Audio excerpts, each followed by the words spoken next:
بسم اللہ الرحمن الرحیم۔ روح جزو لا تجزا ہے، انڈیوائیڈیبل۔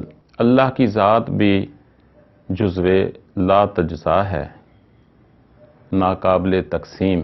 روح اللہ کا نور ہے، اللہ کی ذات کا حصہ ہے۔ دراصل کائنات میں ہر چیز، ہر ذرہ، ہر تخلیق، ہر نوع اور پوری کائنات 3 دائروں میں محو سفر ہے۔ پہلا دائرہ روح کا دائرہ ہے۔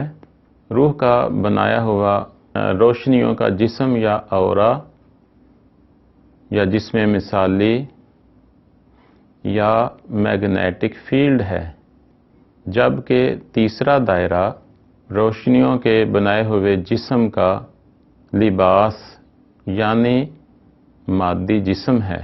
تینوں دائرے بیک وقت متحرک ہیں۔ کائنات میں ہر مخلوق، ہر ذرہ ان تینوں اجسام کا مرکب ہے۔ صلی اللہ تعالی علی حبیبہ محمد وسلم۔